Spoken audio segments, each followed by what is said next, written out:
আমরা কর্মবিরতি পালন করতেছি। ইনশাল্লাহ ৩য় দিনের মতো আমরা কর্মবিরতি পালন করব। নবম পে স্কেল যে পর্যন্ত বাস্তবায়ন না করা হয় আমাদের এই দাবি থেকে একদম সরছি না। প্রিয় সরকার মহোদয়, আপনাদের কাছে একটা জিনিস বলতে চাই, আপনারা যে বাজার উস্কানিতে নবম পে স্কেল বাধাগ্রস্ত করতেছেন, নবম পে স্কেল বাস্তবায়ন করতেছে না। সামান্য আর কয়েকটা দিন আপনাদের সময় আছে। এই সময়ের ভিতরে যদি আপনারা নবম পে স্কেল বাস্তবায়ন না করেন, বাংলার প্রতিটা সরকারি কর্মচারী ক্ষুধার্ত, তারা কিন্তু আপনাদের পে স্কেল দিতে বাধ্য করবে।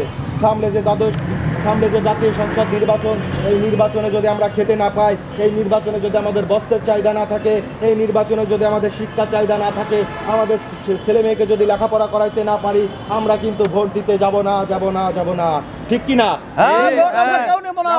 কারণ এই নবম পে স্কেলে আমাদের সামান্য কিছু যে সুযোগ সুবিধা দেওয়া হচ্ছে সেটাও যদি না পারেন, আমরা কিন্তু সবাই 6 তারিখে যমুনা অভিমুখে বোকা মিছিল আয়োজন করে প্রধান উপদেষ্টা বরাবর কিন্তু আমাদের দাবি দেওয়া বাস্তবায়ন না করা পর্যন্ত আমরা সরব না।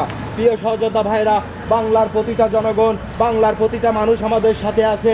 আমাদের যৌক্তিক দাবি আপনারা বিভিন্ন পত্র পত্রিকায়, টিভি চ্যানেল, মিডিয়ায় দেখেছেন যে প্রতিটা মানুষ কিন্তু আমাদের পক্ষে আছে, কিন্তু সরকার কে বা কার উস্কানিতে আমাদের পক্ষে নাই, আমাদের পে স্কেল দিতে বাধাগ্রস্ত করতেছে। সেইটা কিন্তু জাতির সামনে তুলে ধরতে হবে। সেইটা যদি না হয়, আমরা পরমাণু শক্তি কমিশন একত্রিতভাবে ইনশাল্লাহ 6 তারিখে বোকা মিছিল আয়োজন করে সরকারকে বাধ্য করব পে স্কেল দিতে। খুব দ্রুত যদি এই পে স্কেল বাস্তবায়ন না করা হয়, কঠিন থেকে কঠিনতম আন্দোলনের সম্মুখীন হবে এই সরকার। পরে নির্বাচন কিন্তু বাধাগ্রস্ত হবে, সুষ্ঠু নির্বাচন কখনো সম্ভব হবে না। আমাদের পেটে ক্ষুধা রেখে সরকার নির্বাচন দেবে, সেই নির্বাচন আমরা করব, সেটা হতে পারে না।